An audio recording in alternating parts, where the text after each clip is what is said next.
Israel पर सैकड़ों rocket से अटैक किया गया है। अल कसाम ब्रिगेड ने जारी किया है इस हमले का वीडियो भी। इजराइल पर रॉकेट हमले का वीडियो अल कसाम ब्रिगेड की तरफ से जारी किया गया है। इजराइल पर कैसे सैकड़ों रॉकेट से अटैक किया जा रहा है, हमले अल कसाम ब्रिगेड द्वारा किए जा रहे हैं।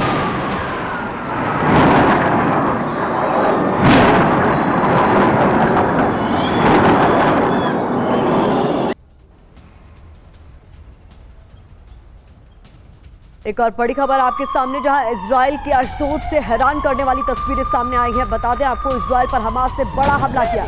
हमास के हमले की सबसे चौंकाने वाली तस्वीरें आपके सामने। बीच सड़क पर मिसाइल गिरी है, उससे जुड़ी हुई तस्वीरें आपके सामने।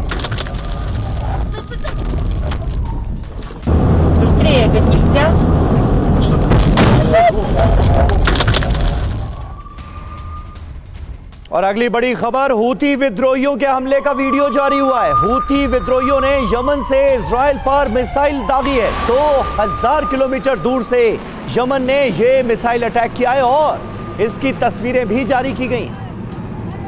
अल्लाहु अकबर, अल-मौत अमेरिका, अल-मौत इस्राइल।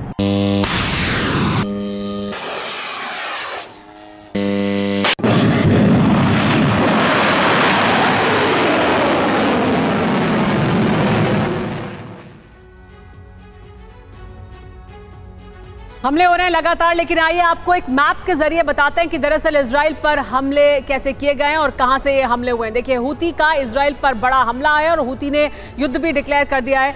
ये देखिए किस तरह से यहां यमन से ये हमला किया गया है, 2000 किलोमीटर दूर ये जहां पर हमला किया गया है इजराइल में। ये आप जगह देख सकते हैं किस तरह से इजराइल घिरा हुआ है लेबनान, सीरिया, जॉर्डन और मिस्र से। और यहाँ यमन में जो हूती विद्रोही हैं उन्होंने यहाँ से बड़ा हमला किया है। इजराइल पर 2000 किलोमीटर दूर से सऊदी अरब, जॉर्डन, मिस्र, लेबनान और सीरिया से घिरे हुए इस पूरे इलाके में यहाँ इतनी दूर यानी यमन से 2000 किलोमीटर दूर से हमला किया गया। और इस बीच बड़ी खबर आपको बता रहे, यमन फोर्स और हूती विद्रोहियों के साझा हमलों को लेकर खबर सामने आ रही है, जहां गाजा में आईडीएफ पर यमन की बमबारी हुई है। यमन के मिसाइल और ड्रोन से हमले को लेकर यह खबर, यमन का फ्रंट खुलने से विश्व युद्ध की आशंका बढ़ गई है।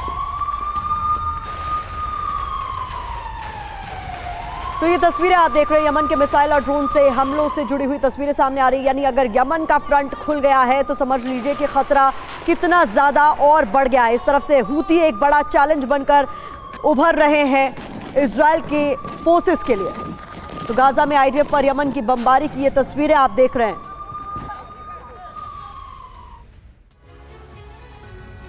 आइए अब आपको बताते हैं कि कैसे यमन ने अपनी रणनीति बदल दी है। गाजा पर इजराइल वर्सेस यमन की स्थिति है। यमन का नया वॉर प्लान जो है वो आपके सामने रख रहे हैं। यमन फोर्स हूती के ज्वाइंट हमले हुए हैं, मिसाइल और ड्रोन से यहां पर हमले किए गए हैं।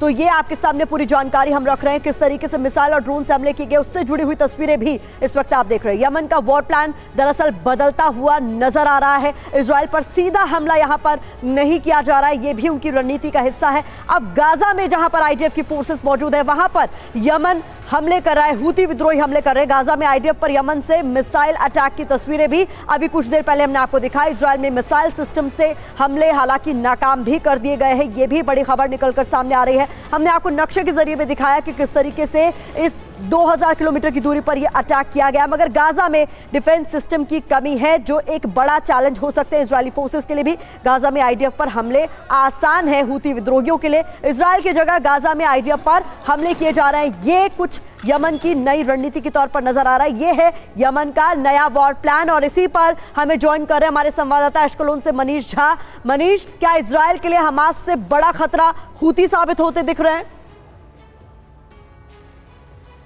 देखिए, समंदर पार यमन से जो मिसाइल के हमले होते थे उसके लिए इजराइल के पास अब तक 3 तरह के सुरक्षा कवच थे। पहला, लाल सागर में मौजूद अमेरिकी युद्धपोत, और दूसरा जो इजराइल का अपना एरो मिसाइल डिफेंस सिस्टम, और तीसरा जब इजराइल के फाइटर जेट समंदर को पार करके यमन के मिसाइल को रास्ते में ही मार गिराते थे। लेकिन अब सबसे बड़ी चुनौती ये है कि अब यमन ने अपना प्लान चेंज कर दिया है। अब हूती विद्रोहियों की तरफ से जो लॉन्ग रेंज की बैलिस्टिक मिसाइल है, अब उनका इस्तेमाल किया जा रहा है गाजा पट्टी की तरफ, उस जगह पर जहां पर आईडीएफ की ग्राउंड टीम मौजूद है। समंदर के उस पार से लगातार लॉन्ग रेंज की बैलिस्टिक मिसाइल और ड्रोन के जरिए आईडीएफ की ग्राउंड टीम पर अटैक किया जा रहा है। दिक्कत की बात यह है कि वहाँ ना तो आयरन डोम है, ना एरो मिसाइल सिस्टम मौजूद है, और ना ही वहाँ पर अमेरिका के युद्धपोत मौजूद हैं, और इसीलिए वो IDF के लिए, इजराइल के लिए बड़ी परेशानी का भी सबब है। सबसे बड़ी बात यह है कि यमन के पास, जो हूती के पास फिलहाल अगर आप देखें तो चाहे हिजबुल्लाह हो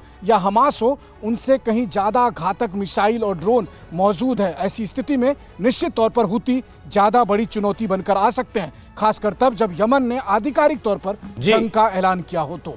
बिल्कुल बिल्कुल मनीष, बने रहेंगे आप हमारे साथ, आगे भी आपसे जानकारी लेते रहेंगे।